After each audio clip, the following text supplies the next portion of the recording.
Bismillahirrahmanirrahim. Assalamu alaikum. Dear students, in the previous two lectures, we have discussed what is sodium hydroxide. Then we have discussed that how can we prepare sodium hydroxide by chloralkali process.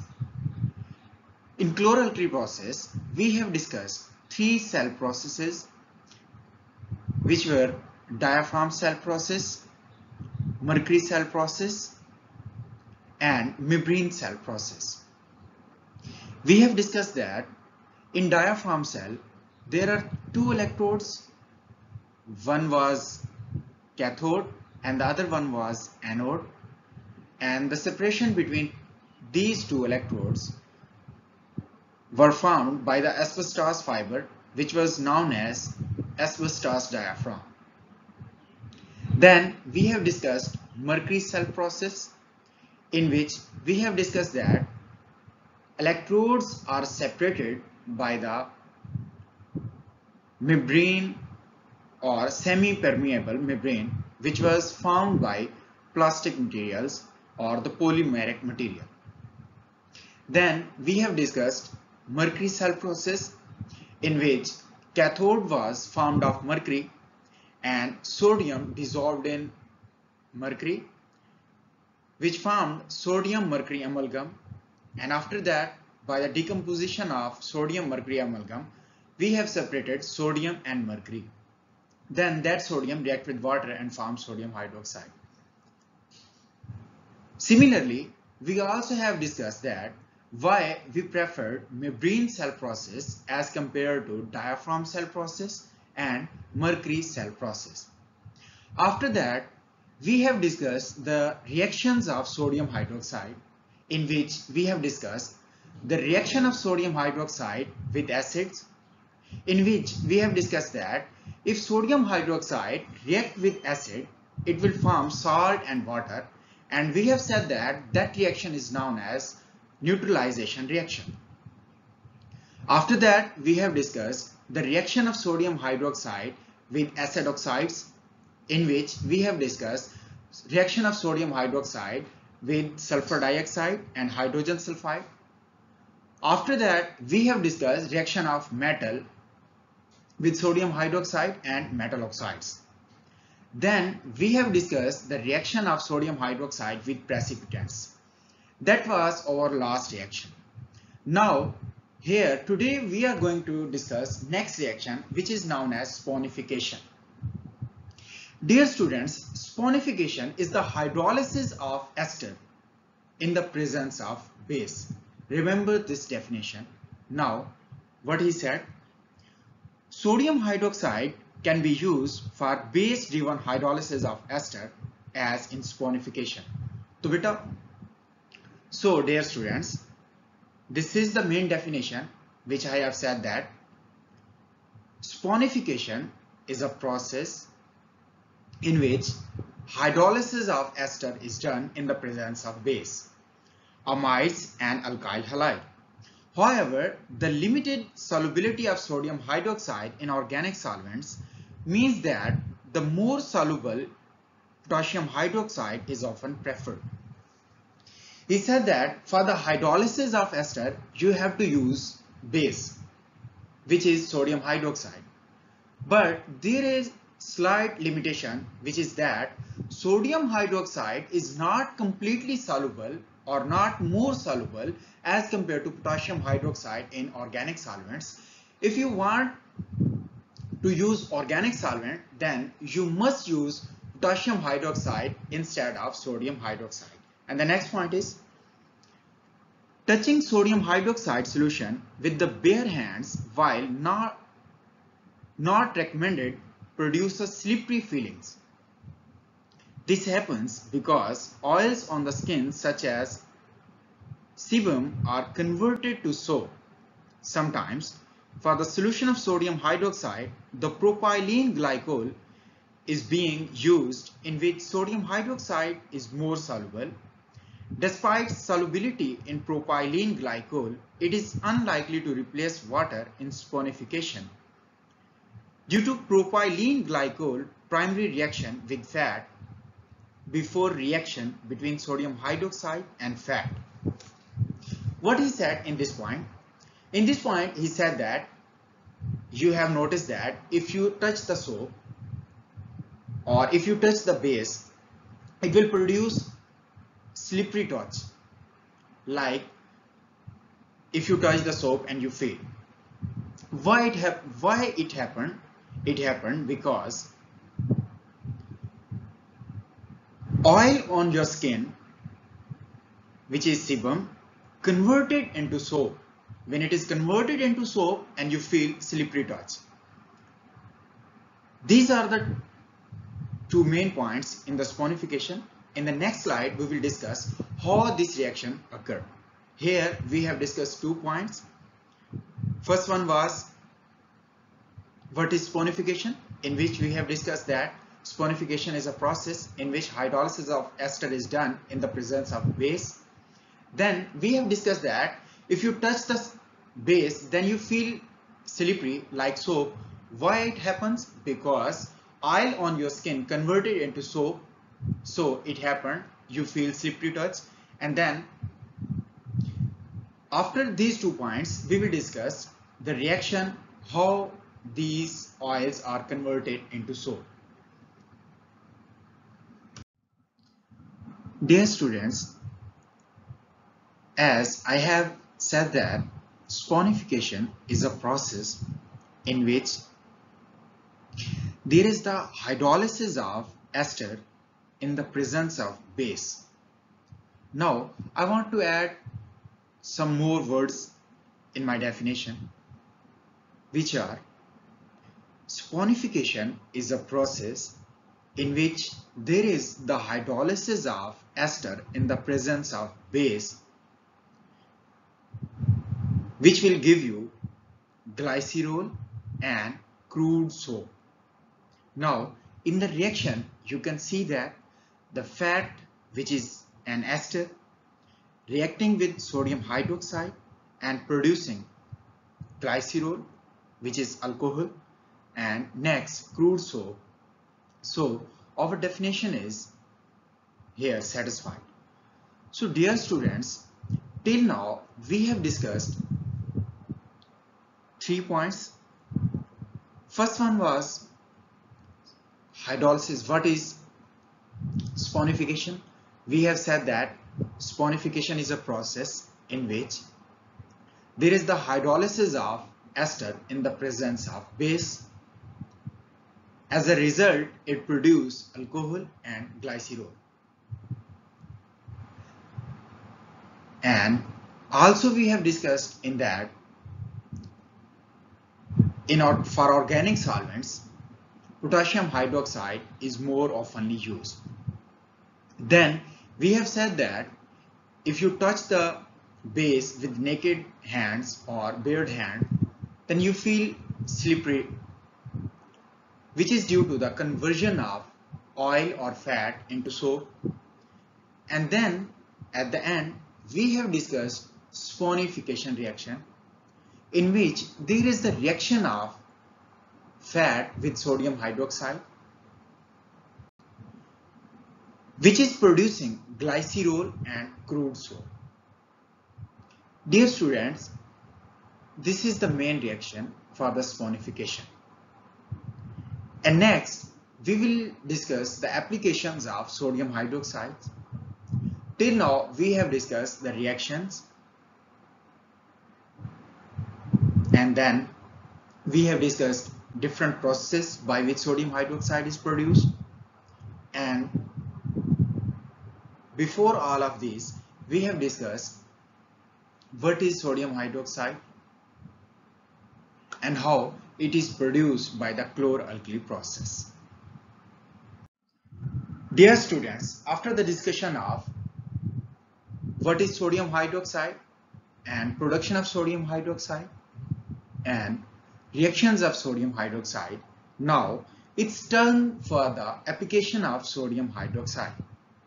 Here we will discuss where sodium hydroxide is being used and how sodium hydroxide is useful for the pharmaceutical industry and for the domestic uses. Now, the first point is sodium hydroxide as cleaning agent. Sodium hydroxide is widely accepted for cleaning, sanitizing, and strong chromatography media and system. The advantages of sodium hydroxide as a cleaning and sanitation agents are efficacy, low cost, ease of detection, removal, disposal.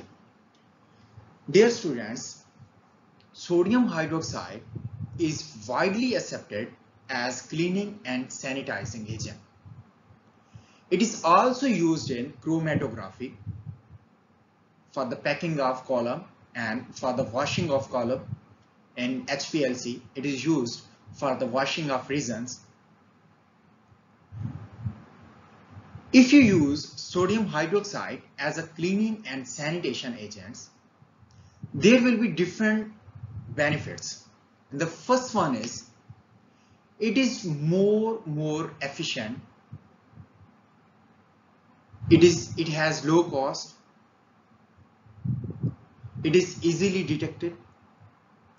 Removal of sodium hydroxide is very easy, and disposal of sodium hydroxide is very easy.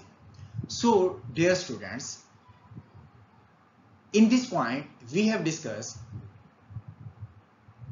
that sodium hydroxide is widely used as cleaning agent and sanitizing agent. It also being used in chromatography. Then we have discussed that if we use sodium hydroxide as a cleaning agent and as a sanitizing agent, there will be different benefits, where we have discussed first one was efficacy, then low cost because sodium hydroxide is cheaper. Then we have discussed that ease of detection. Detection of sodium hydroxide is very easy. Removal of sodium hydroxide is very easy. Then disposal of sodium hydroxide with impurities is very easy. Now the next point is sodium hydroxide has been shown to be effective in removing proteins and nucleic acids. It also effective for inactivating viruses, bacteria, yeast, fungi, endotoxins. Dear students, as sodium hydroxide is being used as cleaning agent, similarly sodium hydroxide is being used for the removal of proteins and nucleic acids. Sodium hydroxide is also being used for the deactivations of viruses. It deactivates viruses, it deactivates bacteria, yeast, fungi, and endotoxins. So till now we have discussed two main uses. First one was as a cleaning agent and sanitizing agent. Then for the removal of nucleic acid and proteins. Then we also have discussed that sodium hydroxide is being used for the inactivation of yeast, bacteria, endotoxins, fungi. Now the next point is, it is common practice in industrial manufacturing to save time by adding a salt such as sodium chloride to sodium hydroxide solution to combine cleaning with sanitization. For the combined effect, cleaning and sanitization, there is the mixture of sodium chloride and sodium hydroxide. Now the next use is sodium hydroxide used in pharmaceuticals. Here we will discuss how sodium hydroxide is being used in pharmaceutical industry. And the first point is, in the pharmaceutical industry, producers of biopharmaceuticals and biological products usually give attention to cleaning and cleaning validation of chromatographic reagents and multi-use purification systems. chromatographic regions must be disposed of or sufficiently cleaned to ensure reproducibility in subsequent cycles.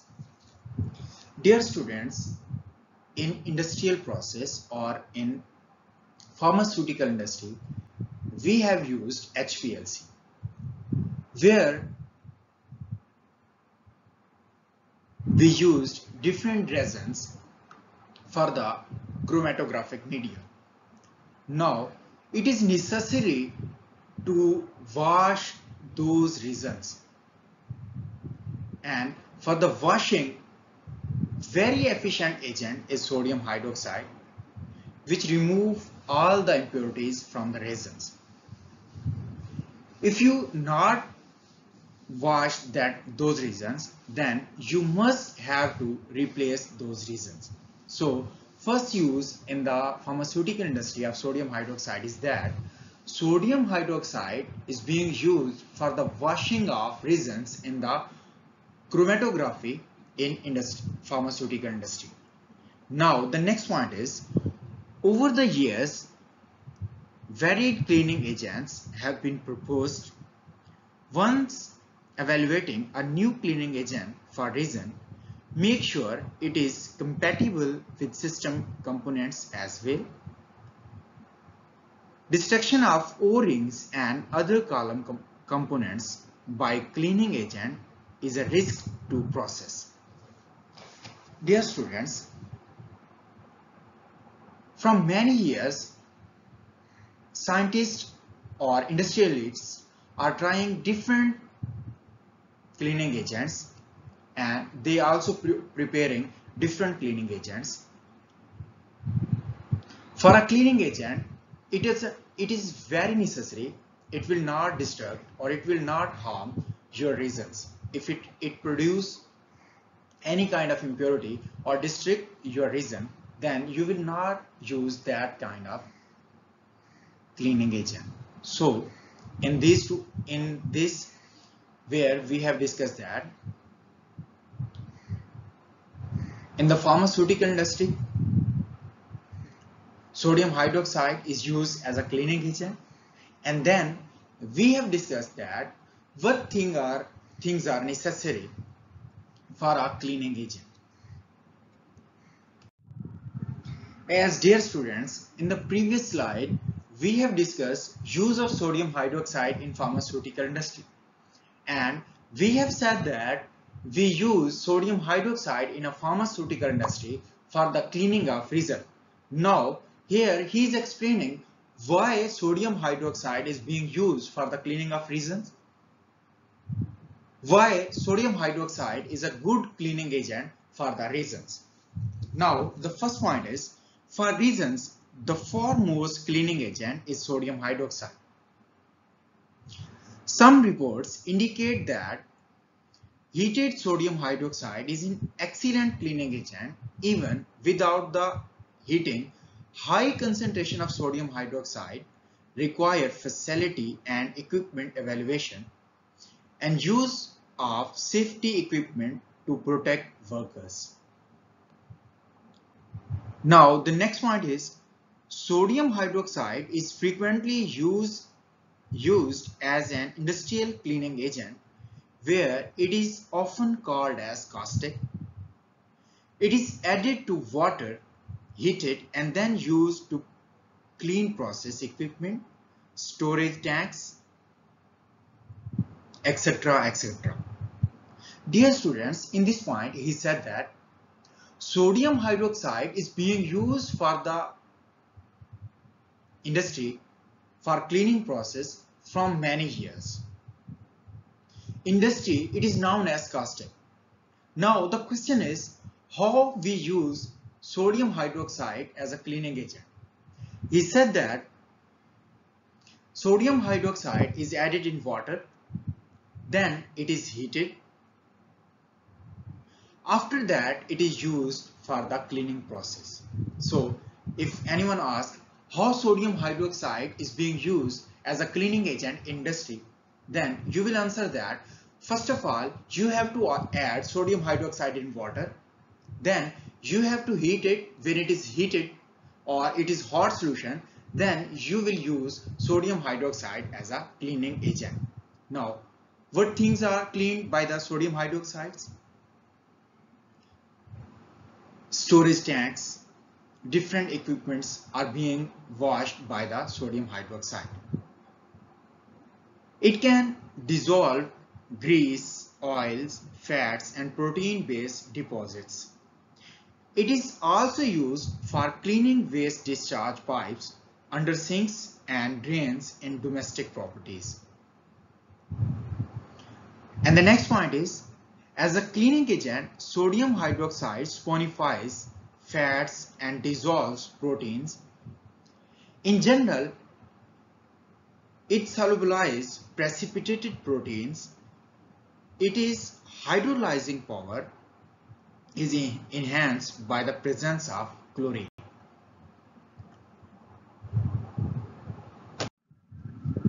So students, when we were discussing the applications of sodium hydroxide in the start of our lecture, we have discussed that sodium hydroxide is being used in the chromatographic columns.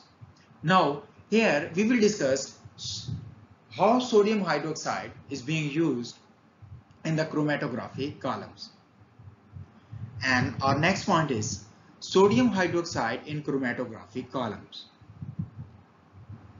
And the first point is chromatography column become contaminated by a variety of proteins and non-protein species during a purification process. Dear students, as you know that chromatography is a purification or separation technique. In the biopharmaceutical industries, when you are using chromatography for the purification process, the chromatographic regions or the packing material of column become contaminated with many of proteins and non-protein parts. When it is contaminated with the non-proteins and proteins part, there will be different consequences of it, which we are going to discuss. The first one is increase the back pressure. It will increase the back pressure, due to which the speed of column becomes slowed down. Then loss of signal resolution. If your compound is impure, then you will not get sharp signal for your compound. When you will not get sharp signal for your compound, you will not identify which functional group is present in your compound or your product. So this is known as loss of resolution. Then the next point is alter the product yield. If you were expecting 80% or 70% your yield, then by the contamination of protein and non-protein parts or species, your yield will become less than 50%, which is very bad for your reaction or for your product. And the next one is medium discoloration. Different colored mediums were being used for the chromatography. If it will become contaminated, then discoloration happen, and we will not judge that how our separation is being occurred. Now the next point is common chromatographic contaminants include, there are different, as I have said earlier, there should be two contaminants. One is protein and second is non-protein part. Now we are going to discuss some common contaminants in chromatography. Here first one is residual proteins, nucleic acids, lipids, viruses, bacteria, yeast, fungi, prions, endotoxin, and metal ions. So dear students, these are different contaminants which were being attached with packing material, and altered our product yield, altered the resolution, increased the back pressure, and also done medium decoloration. So here, dear students, we have discussed that sodium hydroxide in column chromatography is being used to remove different contaminants like protein and non-proteins, in which we have discussed lipids, viruses, bacteria, yeast. Dear students, till now we have discussed the applications of sodium hydroxide, in which we have discussed the use of sodium hydroxide as a cleaning agent, as a sanitizing agent. Then we have discussed use of sodium hydroxide in pharmaceutical industry. After that, we have discussed the use of sodium hydroxide in column chromatography.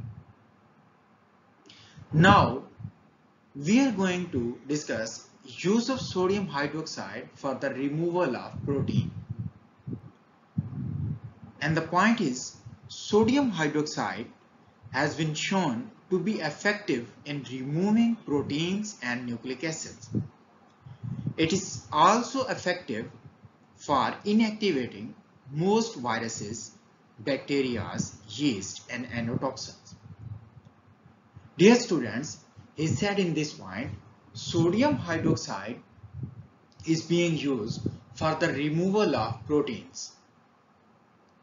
Then he said that sodium hydroxide is also being used for the inactivation of viruses. It means for the deactivation of viruses, we can use sodium hydroxide. Then bacteria, yeast, and endotoxins. These three can also be inactivated by the use of sodium hydroxide. So, students, here 2 points are important. First one is removal of protein by sodium hydroxide. Then sodium hydroxide is also being used for the removal of, for the inactivation of different microbes like viruses, bacteria, yeast, and endotoxins. Dear students, till now we have discussed how sodium hydroxide is being used for the removal of proteins. Now we are going to discuss how we can remove nucleic acids by the use of sodium hydroxide. Nucleic acids can bind anion exchanges of chromatography equipments. 1 molar sodium hydroxide and 3 molar sodium chloride with a total contact time of 1 hour effectively removes radio-labeled calf thymus DNA from a weak anion exchanger. What it means? Dear students, you must know that in ion exchange chromatography, we use 2 types of ion exchanger. One is cation exchanger and the second one is anion exchanger. Now, our nucleic acid will bind with anion exchange regions. How we use or how we remove those nucleic acids? We can remove that nucleic acid by putting our region in solution of 1 molar sodium hydroxide and 3 molar sodium chloride for 1 hour. When we put it in that solution for 1 hour, nucleic acid will be removed. In this way, nucleic acid can be removed from chromatographic equipments.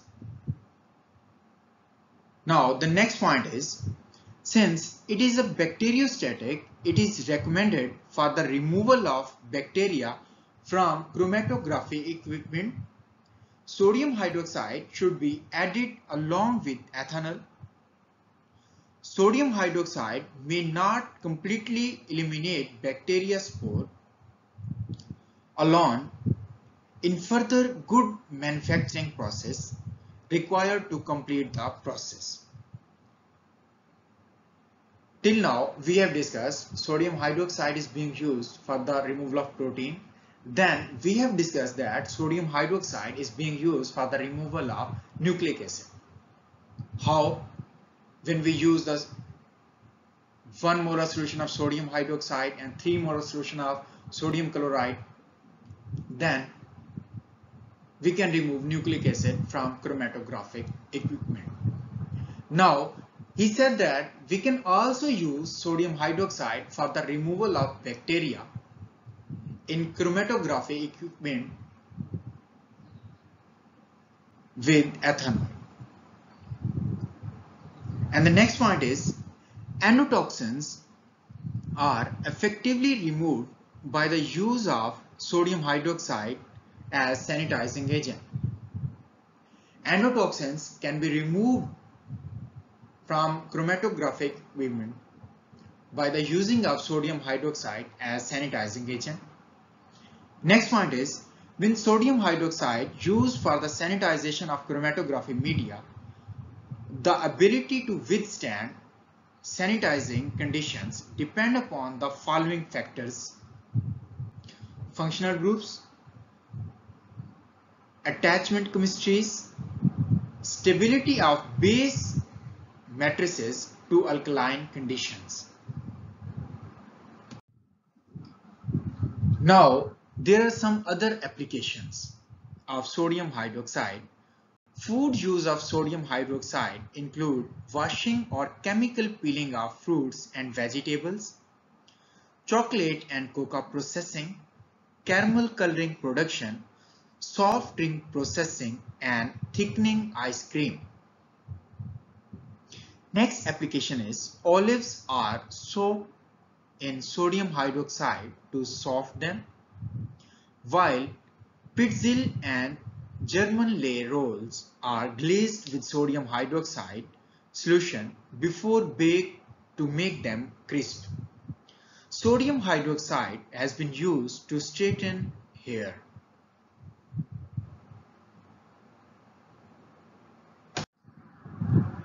And the last application is use of sodium hydroxide for the esterification and trans-esterification. Sodium hydroxide is traditionally used in soap making. It was made in 19th century for the hard surface rather than liquid products used because it was easier to store and transport.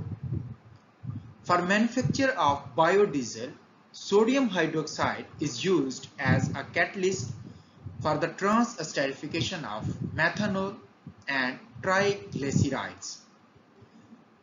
This only works with anhydrous sodium hydroxide because combined with water, the fat would turn into soap, which would be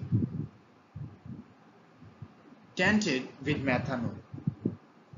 Sodium hydroxide is used more often than potassium hydroxide because it is cheaper and a smaller quantity is needed. So, dear students, these were the applications of sodium hydroxide in which we have discussed sodium hydroxide can be used for the cleaning agent, for the sanitizing agent. Sodium hydroxide can be used in pharmaceutical industry.